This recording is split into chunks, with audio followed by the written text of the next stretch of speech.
Hello guys, kumusta na po kayo? Welcome back po ulit sa Luto Pinoy sa America. And for today's video po, tayo po ay magluluto ng New York style pizza, chicken and vegetable pizza sa kawali.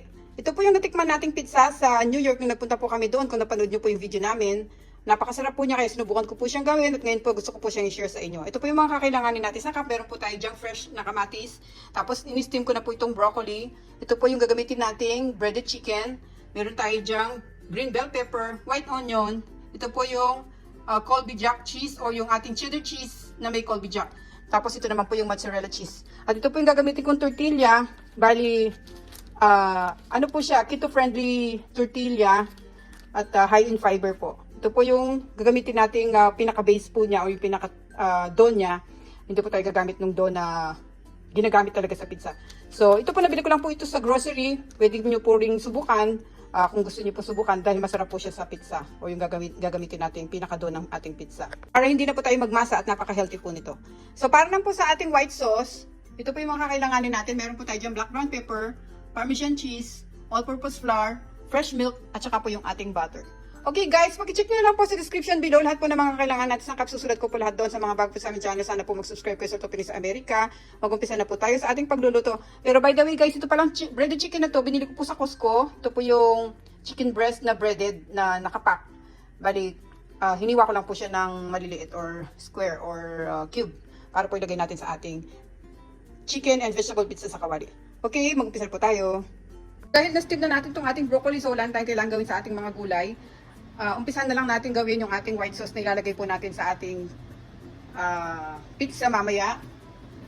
So nagpapainit tayo dyan ng saucepan. Ilalagay ko po yung ating butter habang hindi pa siya masyado mainit.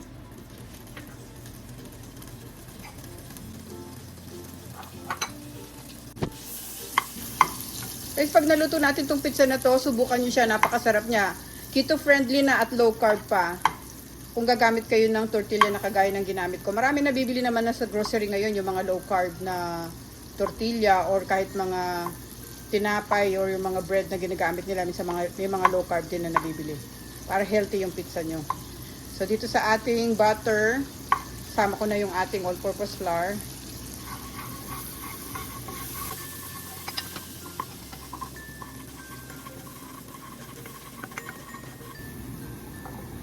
Tapos lagay natin ng dahan-dahan tong ating fresh milk.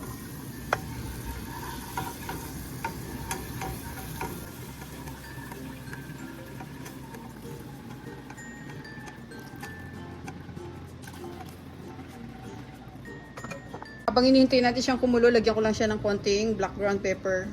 Parang drizzle lang. Haluin natin.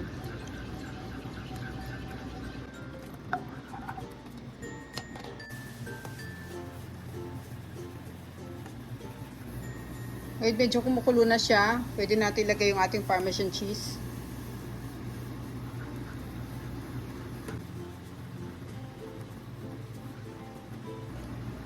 Hintayin natin lumapot yung ating white sauce. Medyo lumalapot na yung sauce natin, lagyan lang ng konting asin.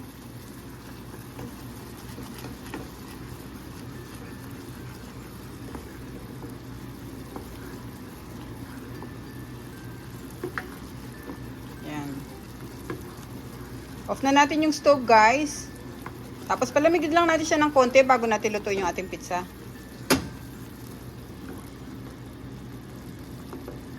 Yung white sauce na ginawa natin medyo malamig na siya. Kaya ang gagawin natin, nagpainit na ako dito ng kawali. Lagyan natin siya ng konting mantika. Konti lang guys ha. Parang drizzle lang. Tapos i-ano natin. Kasi ilalagay natin muna dito yung tortilla. I-brown lang natin ng konti yung tortilla. So, bali dalawang sapin ang gagawin ko. Kuha ko ng isa.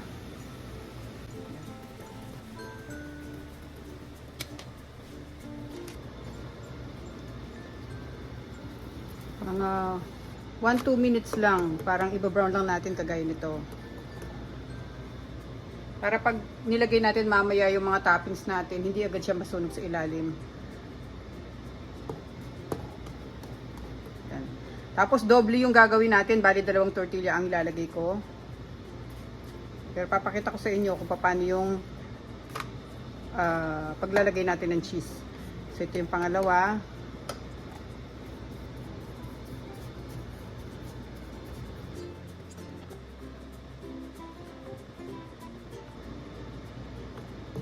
Guys, yung apoy natin nasa medium heat lang ha, para hindi mabigla yung ating tortilla. Balik rin natin.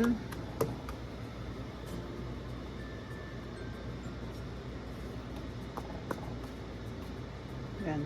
Parang mas malapad dito, ito na lang gagawin ko pinakailalim niya. So, balik rin ko ulit. Lagay natin yung ating apoy sa medium to low. Bali, alalayan lang natin para hindi masunog yung ilalim. Maglalagay muna ako ng mozzarella cheese. Yan, konti lang, pinaka-gitna ito, gitna ng ating tortilla. At yung ating Colby Jack cheese. Colby Jack cheese to guys, kung wala kayong makita Colby Jack cheese, kahit mga cheddar cheese na lang gamitin nyo, pwede naman. Tapos ipapatong natin dito yung tortilla na una nating niluto kanina. Kaya, bali 2 tortilla yung gamit natin. At para may cheese pa rin siya sa loob. Okay.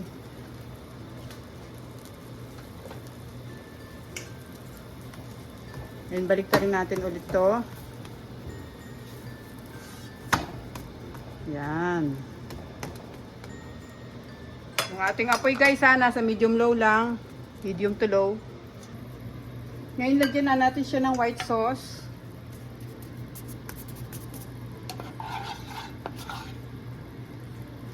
Ito guys, lumamig na yung white sauce na ginawa natin kanina. Lalapot pa rin siya, kaya okay lang pag nakita nyong para medyo malabnaw. Damihan natin para masarap talaga siya.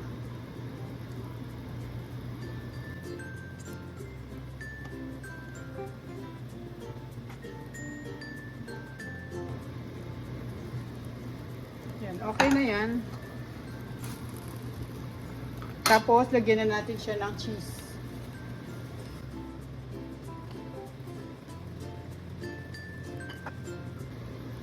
Maglagay pa tayo ng cheese mamaya sa taas. Yung iba i-reserve natin para mamaya.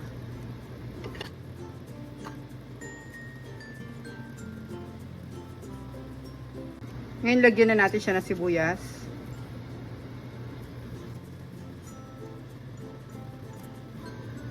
Paghiwa-hiwalayin lang natin. Tapos yung ating green bell pepper.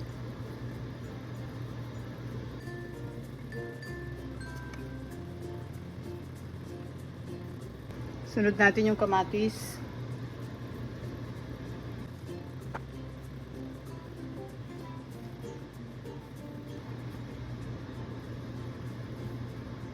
Tapos yung ating broccoli.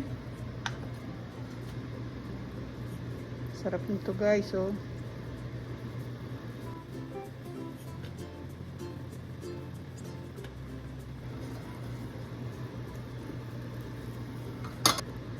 Then lastly yung ating manok.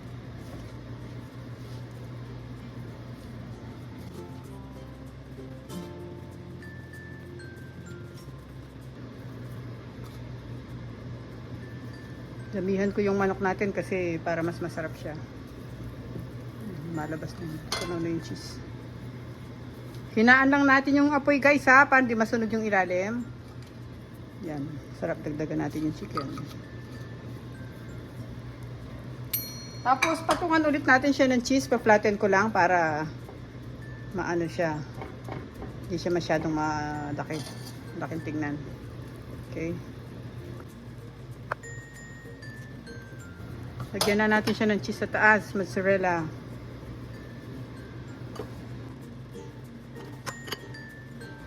At yung ating cheddar cheese.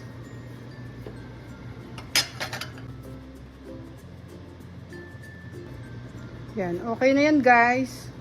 So, takpan muna natin siya hanggang sa mag-melt yung ating mga cheese na nilagay. Medyo lakasan na natin yung apoy. Okay? Wait natin hanggang maluto siya.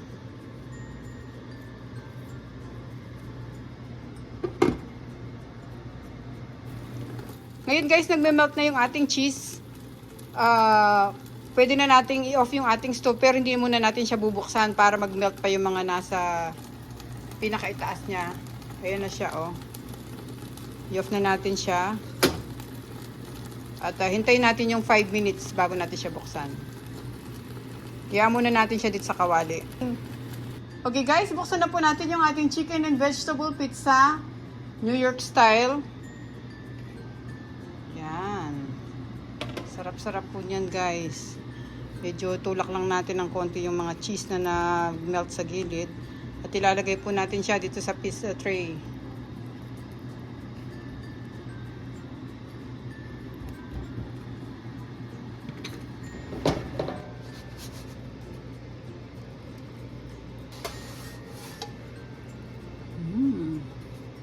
Tignan nyo naman guys, oh.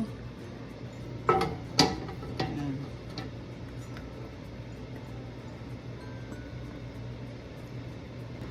Okay guys, maraming salamat po ulit sa panonood. Sana po nagustuhan nyo ang ating recipe ngayon. Ito na po yung pizza na natikman po namin sa New York at i-share ko po sa inyo. Napakasarap po nito, keto friendly at low carb. Thank you so much guys. Ingat po tayong lahat. God bless po. Tikman po natin ang ating pizza na ginawa. Ikat muna natin siya. Salamat po.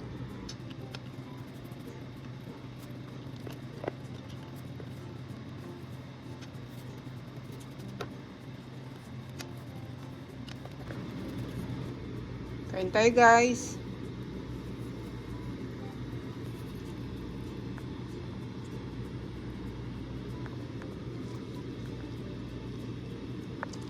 Mmm.